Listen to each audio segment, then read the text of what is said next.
Greetings, everyone. I hope you're having a wonderful week. I just wanted to share a very unique revelation today because it was about overcoming fear and like the trauma around fear, but not my own. And I was just wondering how many times I've allowed other people's experiences and their traumas and their fears to dictate how I navigate my life and what I decide to trust God in and what I decide to hesitate to approach or experience because I'm afraid of an outcome being similar to someone else's. An example that we all can relate to, or most people can relate to, would probably be race. So typically, not typically, but at times, as a black woman, when there was an uproar in the country, and there still is some uproar, but when it was loud, like right after COVID, I remember just it intensifying, just fear of being around police officers, fear of doing certain things. And it's not that that fear isn't warranted at all, but I'm using this example because that experience intensified the fear that I have with even engaging with police officers, right?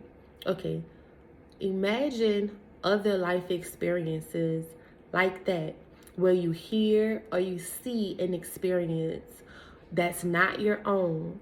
And once you hear the person talk about it, then you approach life from a place of, well, what if that happens to me? And it's all subconsciously, like literally, it's subconsciously. There's something that I wanted to do, and I really didn't do it, not even because I experienced the fear or because I went through anything, but because the other person did. And because of their experiences, when I go into a space that I'm welcome, that I feel loved in, that's there to embrace me, I'm hesitant because I don't know how or what, is going to happen when I'm in a space.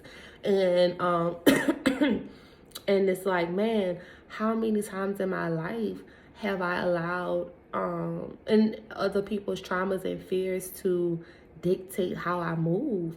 And ultimately, I'm not saying we shouldn't take heed, because I feel like when those conversations are had, it's warning, right? So that we can, be prepared for things that may happen. But also, I feel like it's God just allowing us to know, not to stay in la la land, that there's still problems and issues in the world and things do happen from time to time. But then it's like, what happens when you really overcome that moment?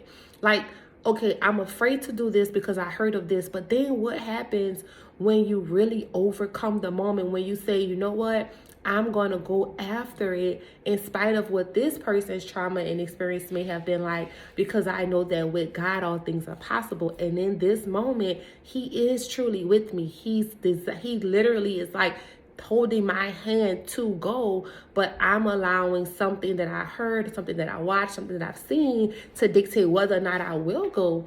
And in this season, I don't want to allow someone else's trauma to dictate how I move. I want to move with God because I have done the work. I have spent time with Him and I hear His voice. And when He tells me to go, I want to just go. I don't want to have the fear or the trauma of someone else's experiences limiting me from doing what I know I can do with Him. And it's not necessarily in like a Black Lives Matter thing, anything like that. This is things like on the job, hearing about people not negotiating, their salaries because, oh, I heard if this person negotiate here, then they may not take it or they may remove the offer, crazy stuff like that. Or you may be in a position where you want to serve at church, but because someone else shared their trauma with serving at church, you don't serve or you don't even try because you don't want to experience that. But what if on the other side of that is something that's waiting to embrace you and love you and like just enjoy the experience, right? And then there's also other moments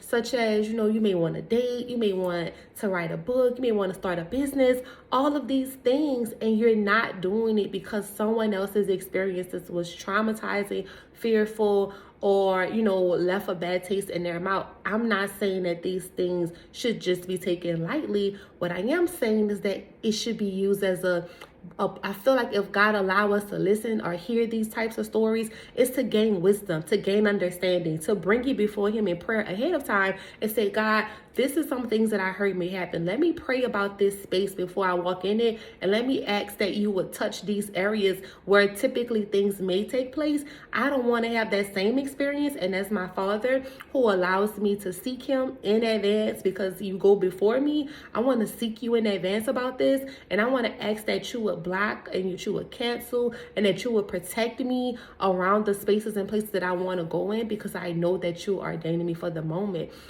We want to live a life of freedom, and freedom of not just our own trauma, not just my own trials and tribulations and things that I've had to endure, generational curses and all of those things. But man, what about the things that are not even mine that I'm picking up? Things my grandmother went through. I'm not in her time, you know, different little things that's just different things that friends went through, right? I have a friend that had a miscarriage, and all of a sudden I'm like, oh, I'm scared to get pregnant. You ain't even married yet, girl. What are you talking about? You gotta, you know, like simple things like that. Like, God, help us be in a place where we're able to listen and care and be concerned, but not in a place where we're internalizing other people's experiences as if they're our own. And now it's actually hindering and it's crippling us from actually pursuing things because we are walking in someone else's experience, carrying someone else's cross. And it's like, do your work. Focus on doing your work. Be empathetic. Be sympathetic to friends and family and those that God put you in contact with. But don't internalize the trauma. Don't allow it to dictate where you're going next. Sit down and write out some areas where you may have been fearful, but it's not even your fear. You're like, I never even had a bad experience with this. But somebody told me about a bad experience, and now I'm just like, I don't want to have the bad experience they had. We have to do better with that. So yeah, I wanted to share that, and I hope this helps you guys shift, move, and transition to the next. We got this.